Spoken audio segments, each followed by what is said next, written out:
welcome everybody to this masterclass on what has to change. So, let's start by celebrating our wins. What's your win of the week, big or small? Every step count. Pop it in the chat and let's celebrate our progress rather than our arrival. I'd love to hear. And while you're doing that, I always do this. I'll have to think about my win of the week, which I should have thought about before. So, what's my win of the week?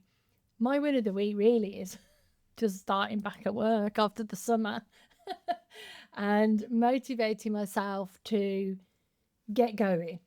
Because when you've had some downtime, it can be difficult, can't it, to get going again and start up again. So, I'm really happy with that. And I suppose another win might be that I have done the revisions for my next book. So that's gone off to the editor now. So that's very exciting. Hi, Karen. We're just sharing win of the week. Yeah. So we have Anna. I finished teaching summer quarter while doing Substack, etc. A hectic summer. Oh, bless you. Yeah. And hired a cover designer and sent your manuscript to the editor. Well done. A little win. I was given a free coffee at Press. I love that. Yay. That's a great win. Let's see if there are any more. If you have any more, do. Oh, Jenny, win of the week is getting a new Rumble video up, Spiritual Connections with Jen. Interviews Gene Decode. Whoa! Whoa! That's amazing. Well done. Hi, Anastasia. Really nice to see you. I mentioned my coaching to my friend who hadn't known about it before. Good. Good. It's all about telling people what you're doing. Love it. Making that offer. I love it, Katka. Well done. So, for anyone who doesn't know, I am Jacqueline Hollows, also known as MamaJ, and I'm a coach, mentor, a writer, a creator of programs, and I have been in this space for a number of years now.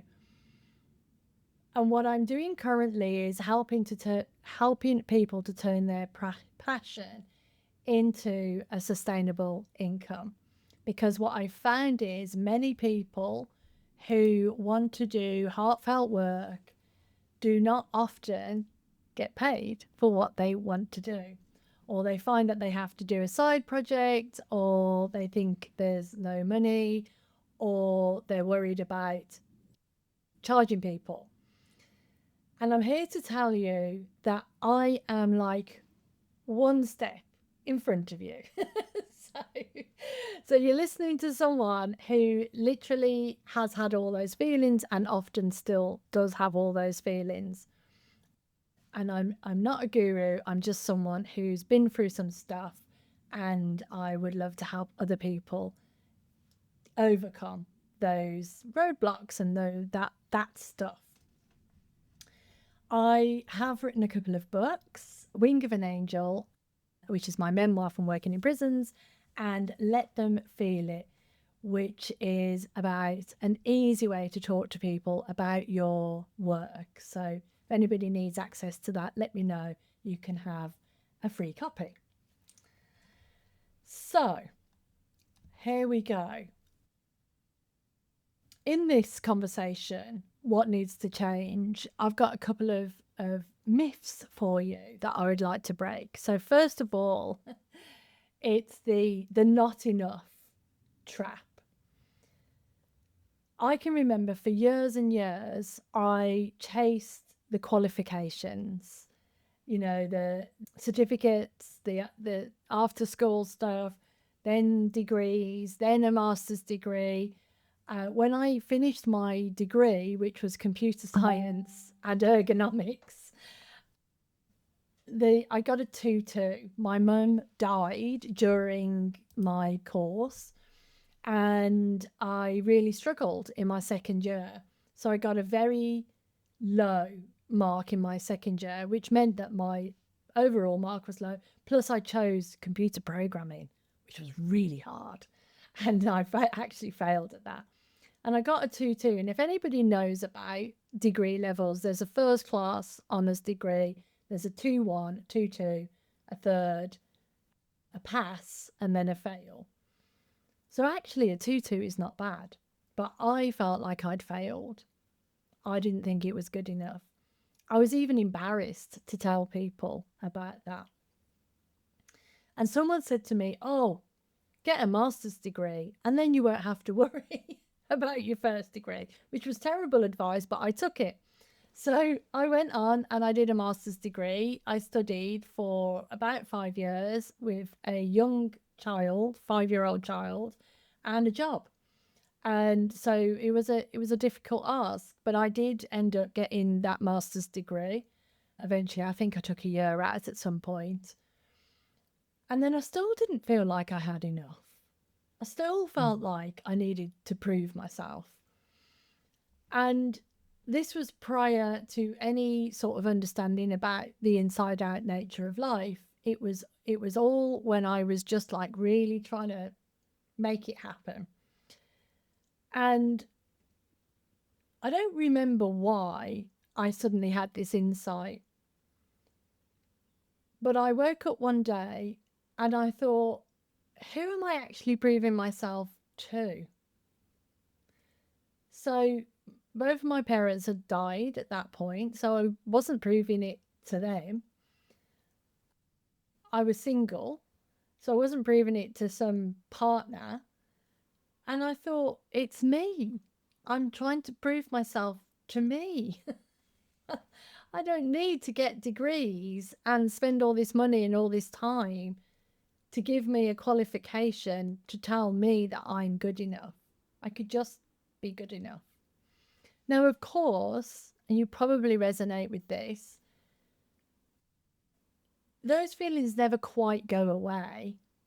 I still feel like that from time to time, but I just don't take it so seriously because I realize that it's not actually true. It's an illusion that you're not good enough. It's impossible for it to be true. A very kind person on here, Chris, recommended a book by Lynn Twist called The Soul of Money, which I'm reading at the moment. And it is completely transformational because Lynn Twist talks about this illusion of scarcity that we live in.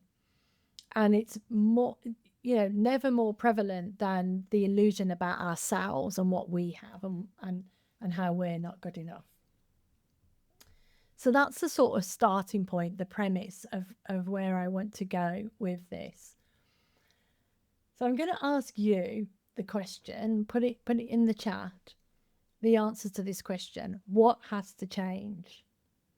So what do you believe has to change before you can, let's say, get your first client or turn your passion into a living, if that's what you want to do, or launch your first book or launch your first signature course or whatever it is that you want to do next? What has to change?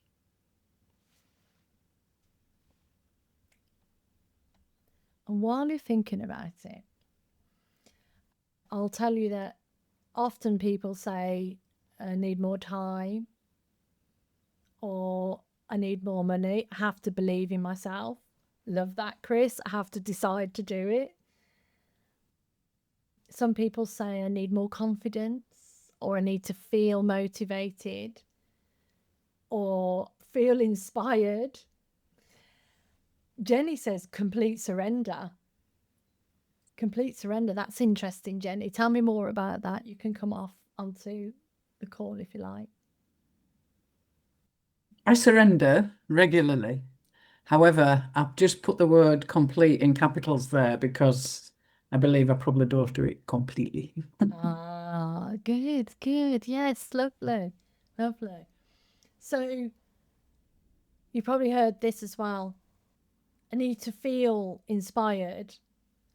I love that, Raha. I need to take action without worrying about what the results of putting it out there. I have to dare to cut down my work hours. Yeah, so many things that we have to dare ourselves to, that we have to surrender to, that we have to decide on, right? Now, we talked about the scarcity illusion and how I've always, always, every venture I've started, and I've started a few, has started with anxiety that I don't know enough, I haven't got enough, I won't make enough, I'm not enough. Even though every time the first steps have proven to me that I am ready, I just never feel ready. And even though every experience, it doesn't actually help me to get over that fear, I've just learned that that fear lives in the illusion, that it's not telling me anything about me. I don't have to take any notice of that voice. So I don't work on trying to not have that fear. I don't work on trying to not have that fear. I don't give myself positive self-talk. I don't do any of that stuff. I just wake up to, oh, it's that voice again. And for some people that might be your parents' voice or a partner's voice or a school teacher's voice. I mean, we've all had it, right? A concrete example is when I started working with people with addictions, I thought, well, I'll have to volunteer forever because those people don't have any money. Literally, they didn't have enough money to pay for their food. So how are they going to pay for a coach? And when I was operating from that scarcity, I couldn't find ways of being funded to do that work. But as soon as I started to think, well, how do people get paid to do this work? Is there funding out there? I started to see opportunities. I started to see that there are courses, there are philanthropists, there are funding opportunities. There's a load of resources, and all of those resources existed when I didn't think I could be paid, and they existed when I did think, I wonder if I can be paid. Right? The only thing that changed was that I stopped believing in the illusion, and then all the opportunities were there. Now, some people think when you change your mindset, opportunities come to you. I think when you wake up, you see that there always were opportunities. You get more creative because you almost assume that there are opportunities, and then you just have to spot them. And maybe that's, something that you can look for, practice, notice in your day-to-day life. Making sense so far? Taking notes? Nice. Love it. Okay, then I can't mention Lynn Twist without mentioning the money myth. And I'm not going to quote what she says because I need to re-listen to the book. But one of my most popular posts was when I said, don't believe there's lack of money. There's billions. There is always money. Always. Always. Every conversation that I used to have when I ran my social enterprise started with, we've got no money. Every conversation that I started to have when I'm coaching people and running programs usually starts with, I've got no money. Well, not anymore actually, but did initially start with that. Because when we wake up in the morning, we start from a scarcity mindset. We start from, I didn't sleep well, haven't got enough time to do what I want to do. The summer hasn't lasted long enough. You know, we start from this sort of scarcity illusion, but there's always money. This really came home to me on a call with a system that is run for people. It's a government system that is available for prisons to match with people who are running services. And it's a complete beast. It's so complicated. You can imagine. It's a government system. It's so complicated. It's called the DPS. And people like me who are running grassroots organizations didn't know how to use it. And the people in prison who had control of it didn't know how to use it. And so some funding would go out, but it always seemed like there was never enough. And then the DPS, just after COVID, I think, ran some sessions because they were trying to get more people on the system and more prisons to use the system. And they ran this session, which was very helpful. And their opening line was, every year, thousands, if not millions, of pounds don't get used because nobody's applying for the money. Thousands, if not millions, of pounds or dollars, wherever you are. It was staggering. There were not just me, there were many, many other charities and social enterprises who were really struggling to get funding to work in prisons. And yet there was money in there that nobody could access. Now, I know it was complicated to get on that system and everything else and all the reasons, but the point being, there was the money. But everyone walked around going, there's no money. Now you had to find out how to get a hold of that money and, all the hoops that you had to jump through. But there was money. That wasn't the thing that was missing. So, in your own worlds, have you noticed, because this is about what needs to change, have you noticed that anybody who started something from waiting, or have you noticed anybody who started something from taking the next step? Yes, Anna. Yeah, right. No, and no, and yes, exactly, Raha. In the last masterclass, I talked about all these people that just succeeded without resources. And there are hundreds of examples of people who just decide, I want to, back to Chris's point, I want to do something, and they just do it.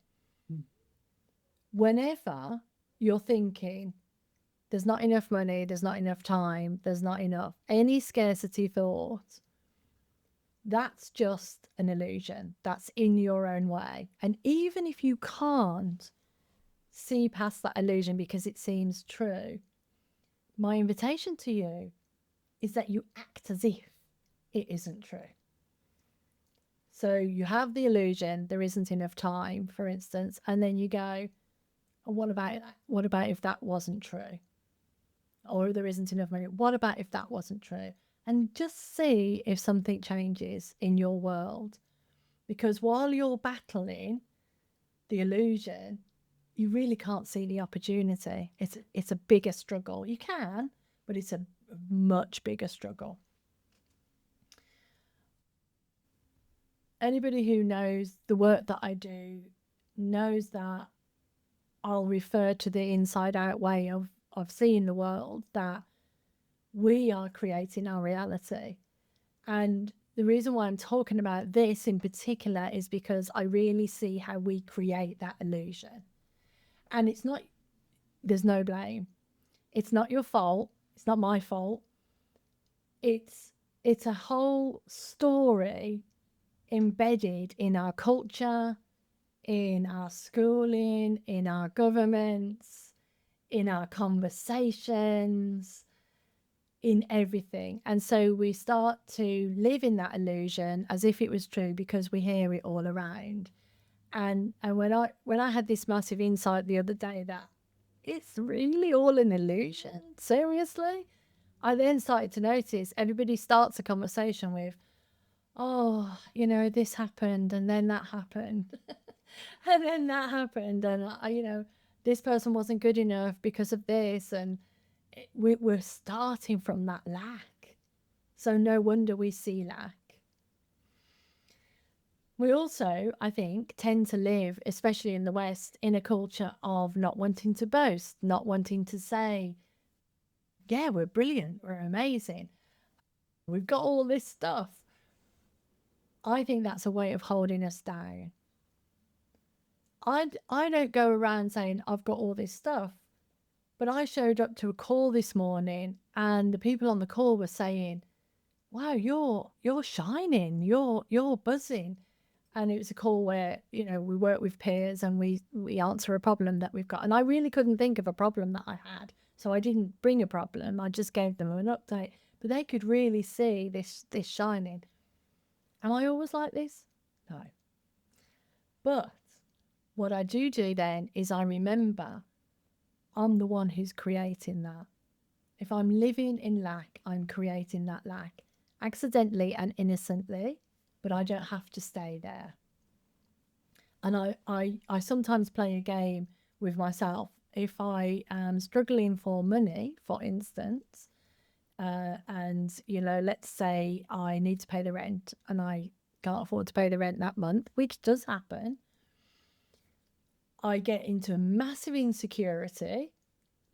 I get into massive blame and self-judgment about how not good enough I am. And then at some point I think, well, that's not very helpful, is it? So let's see what could be helpful. And I do a little brainstorming exercise and I have a little dance party with myself. And then I write down, how could I get money this week on a board, on a big board? And I write everything, including, being naughty. So whatever it is that comes to mind, even if it's naughty, I write it down. Could I sell something? Could I go get a job? Could I get a client? Whatever it could I double my prices? Whatever it is, I write it all down. And soon I see that I have this whole list of things I could do to get money if I needed to. And it's not that then I choose from the list. It's just that I've lifted myself out of scarcity into abundance, into what's possible, not what's impossible.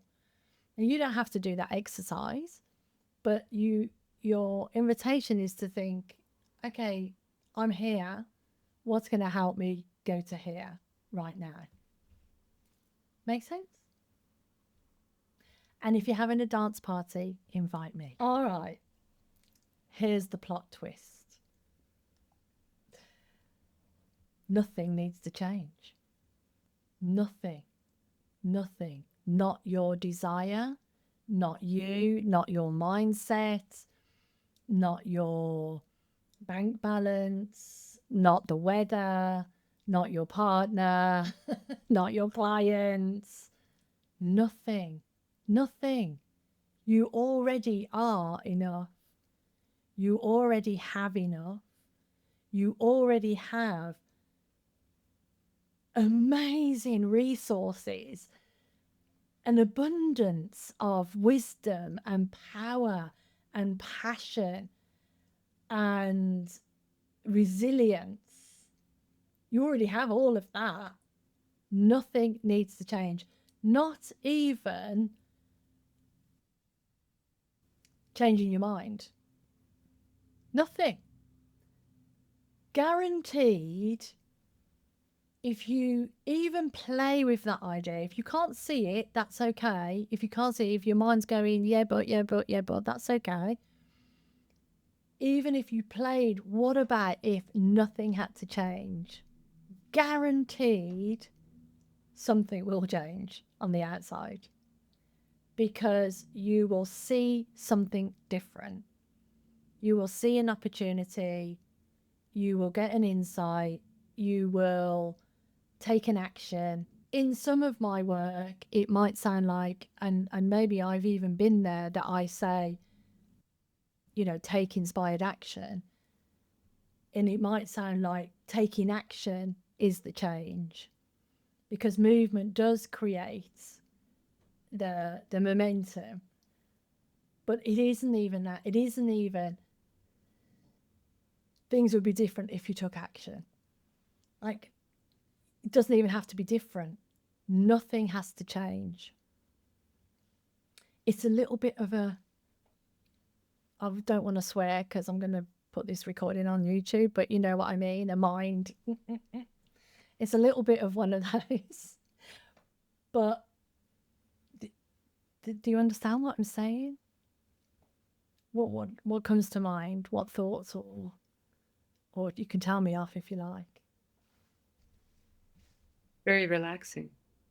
Very relaxing. Yeah. Yeah. The anxiety level just sinks. Wow. And it kind of opens up, like, oh, here I am. Okay, what's happening today? I Yes. would have just ooh. Beautiful. Yes. Yeah. And it also brings the feeling of gratitude. Nice. Yeah. Because it goes together, the abundance and gratitude. Yeah. Beautiful. Yeah, we feel more peaceful. Yes. Yeah. So we think clearer. Yeah. Yeah. You know what's been so revealing for me is that that I keep doing it, right? So please, I mean, you might not be like me, you might be a quicker learner than me, but lower your expectations that any of it will change, because you just do. You go back to your old habits. I mean, yeah, I'm a crone, as they say. And so I've been having one way of thinking for a long time. So that habit is going to come back time and time again, and it's, you know, it's sneaky. It comes in. But that's okay. That's okay. That just happens. That's just how it is. Like the weather just changes. And all I have to do is know that nothing needs to change. I'm where I am right now. And then, like as if magic, something does change. I've put here the most successful people I know took action before they felt ready. And I'm one of those people. I constantly see that I'm always, in a way, I want to say, like, my spirit is always ahead of my head. So I somehow know that I can before I know that I can, intellectually and emotionally. And I take those actions, and then that's why I'm left with that feeling of, oh, am I too far ahead? You know, we're going to fail. Is this going to happen? But actually, I'm taking those actions. So I'm very lucky that that happens that way for me. But we all have our own little idiosyncrasies of how it works. And you don't have to worry about that. You just have to keep going. Keep going. So this morning, I was talking to a client. She was saying what needed to change for her was that she wasn't together yet. You know, she didn't have it all together. She felt a bit of a mess. She'd gone through a breakdown. She didn't feel like she could get out there and talk to clients. What had to change for her?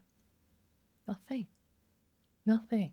And 30 minutes later, she had 5 people that she'd thought of that she could work with. She had a price in her mind that she would charge, and an action of how to reach out and how to talk to those people, because her priority was she needed to pay the mortgage this month and she needed to bring income in, so she needed to act. So she texted me later and said, the mojo has completely been restored because it wasn't hard. And I remember speaking to another client on a breakthrough session, and she wanted to run a workshop, and she thought she needed all these things and she needed this big list. And she read out the plan for the workshop to me, which my head was gone by the end of it, because I thought there's a lot in a little workshop. And she wanted everything to be just so. Get it just right, make sure there's impact and so on. And I just encouraged her to be messy and imperfect and just do it anyway. And what happened? People loved it. She ran that workshop. She learned loads of lessons. There were things that she would do differently next time. But she transformed, not even by becoming someone new, but by just deciding, I'm just going to do it. And just doing it. And almost the decision, it's almost made for you. Like, it's not really like, shall I, shan't I? It's more like just, yes. Okay, so let's just have a look at my notes, because I always get a little bit carried away. Okay, Q&A. Any thoughts, comments, suggestions? You can write them in the chat, or if you want to speak them, you can speak them, but you'll be on the recording. I've shared something that happened. Yes, please. I made a decision to do something which was a big leap, big leap. And I was really scared. I thought, oh, this is big. This is a big leap. But also, I was so excited as well.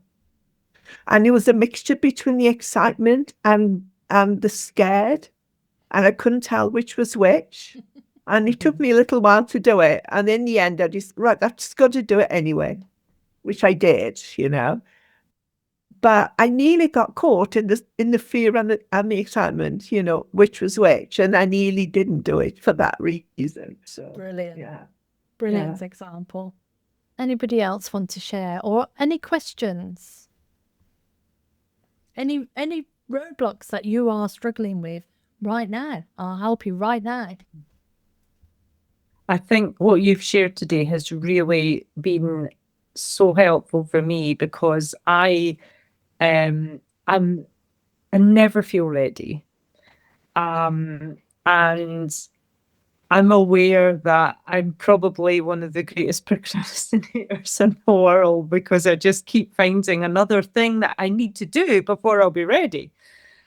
So I'm doing a course at the moment, which is I'm finding really difficult, but felt was necessary for me to have in order to do what I want to do. And I've got loads of ideas floating around in my mind about what I want to do.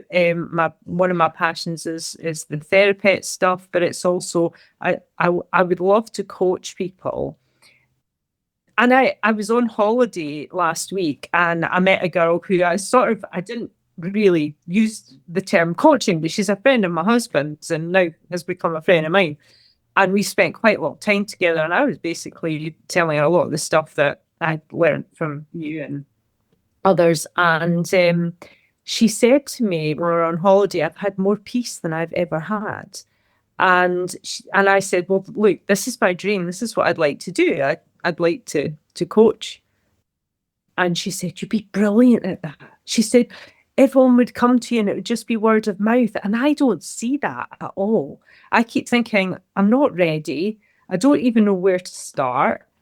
And so what I did, was it yesterday, was I actually offered some free coaching to a colleague at work, just because I thought, you know, I would like to do it for free, sort of to pay it forward, because you've done so much stuff to help me, that as well I want to do something to help someone else.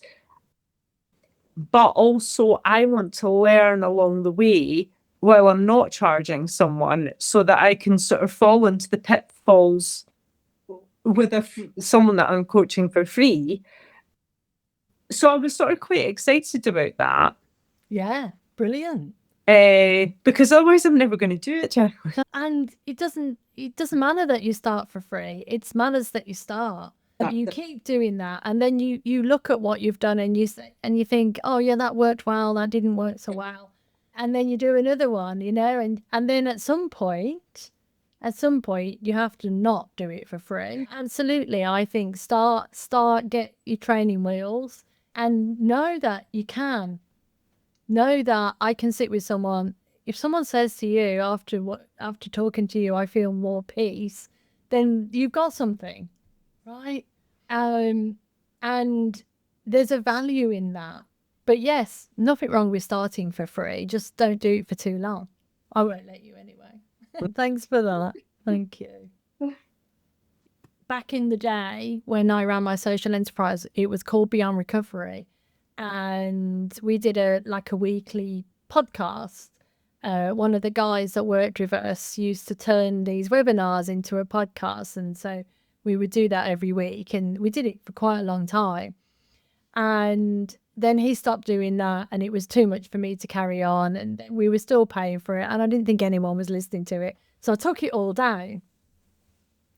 And then I was at a conference, and someone came up to me and said, I was so disappointed that you took your podcast down. I used to love listening to those. And I thought, you never know. You never know who you're reaching. You never know the difference. What she liked was how messy it was, that it was real people sharing real stories and on the spot, and it wasn't polished. She loved that.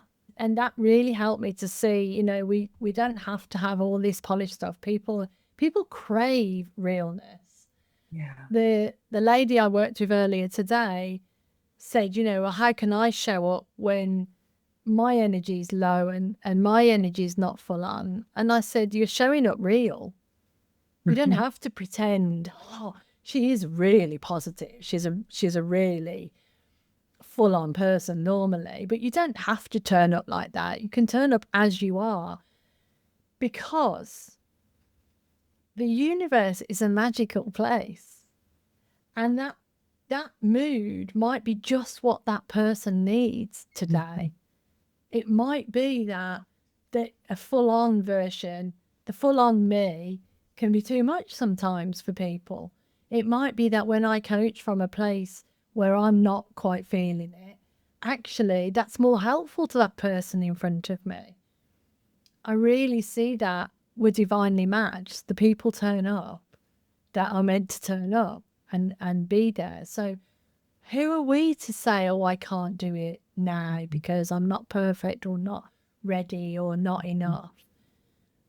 And that happened often in prison. You wouldn't be feeling it, and then you would turn up. I would turn up with however I was that day, and people would say, oh, I'm so glad that I heard about that miss, because that I resonated with it in this way.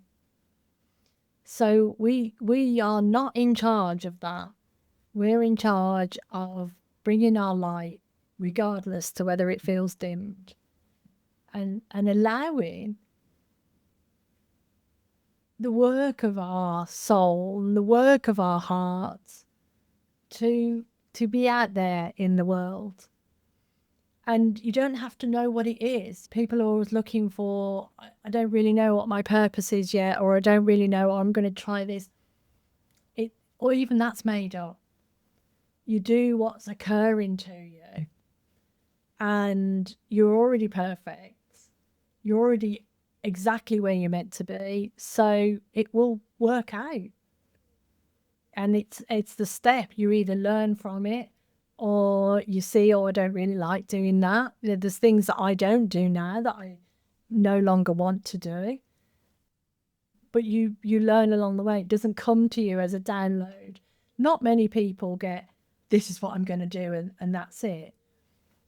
Most people have to move on the journey and figure it out along the way, like a child play and figures out what do they like playing with.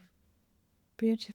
And I was just thinking that there's sometimes when things come out of my mouth and I say them, like I offer something, and it works out perfectly. But I know that had I thought about it beforehand, what I was about to say, I was staying with him made, and I hadn't thought it through. I just said it.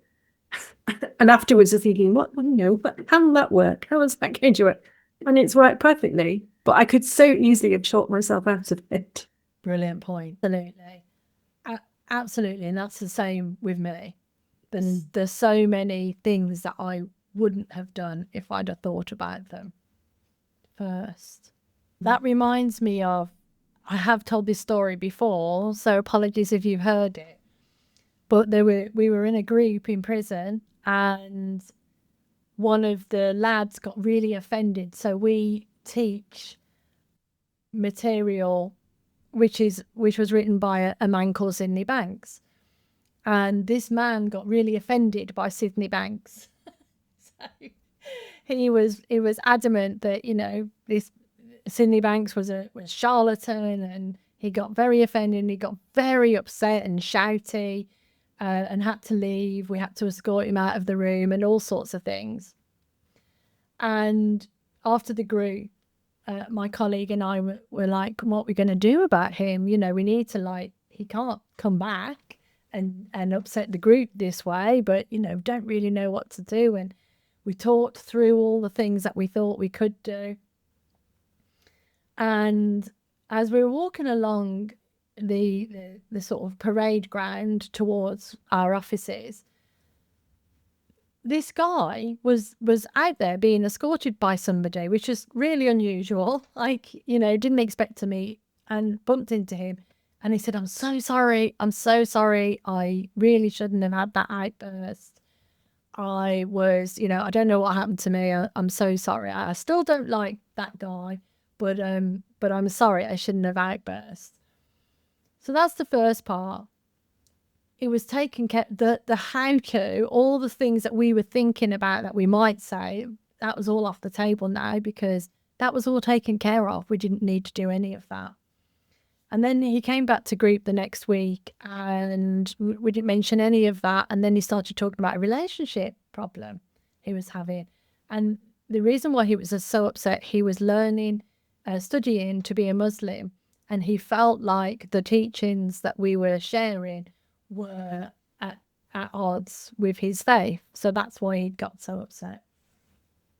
So anyway, he's talking about a relationship issue with a partner, and out of the blue, out of my mouth came the words, have you prayed about it?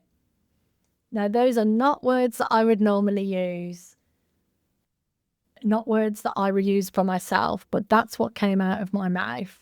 And the room was very silent. And he went, no, I haven't. You're absolutely right. That's what I need to do. and that was that. And it was just that whole trust of, I'm bigger than my little mind. I'm bigger than what I think is needed in that moment, because I am part of the universe. I am that essence. And what comes through me and you is going to be perfect. And we are the ones that filter and get in the way. And when we don't, we say exactly what needs to be said. And of course, there's times when I will think, oh, I just said that, or whatever. But I've learned it doesn't matter what I think. It matters to trust myself, my big self, my essence self, because that will always guide me, and it will always guide. It knows more than I know. It will guide whatever's in the room. So, do you all now know that you've got everything you already need? And that nothing needs to change? And that you are all amazing? And really, the only step is the next one that you take. And don't try to think too further than that. Just take that next step. Make that free offer. Jump into that big decision. run that workshop. Do that next step, whatever that next step looks for. And when it gets complicated, like I'm starting something at the moment, I want a community school for the people on my Impact Activator program, and there's a lot to learn. And then I just keep stepping away and think, what's the easiest? What's the one thing I can do today? What's the easiest step that I can take right now? And when I get overwhelmed or I think it's too complicated, I just take some time out. And I even thought today, if we don't have that, there are other ways of doing this. I don't have to do this. It's a nice to have, but it's not essential, because what's essential? Me showing up with the universal wisdom. That's what's essential, not a platform or a piece of paper or somebody else's validation. You as you are. So if most of you, I think, are on my mailing list, but if you are not on my mailing list or you are watching the recording, I have a crash course that can help you with this. Or if you're ready for a breakthrough session and you haven't had one yet, you can sign up for one of those with me. And so if there are no further questions, comments, thoughts, then we'll leave it there. And I want to say that I'm really grateful for you all, and I loved you coming. And the next one is on the 25th of September if you would like to come along.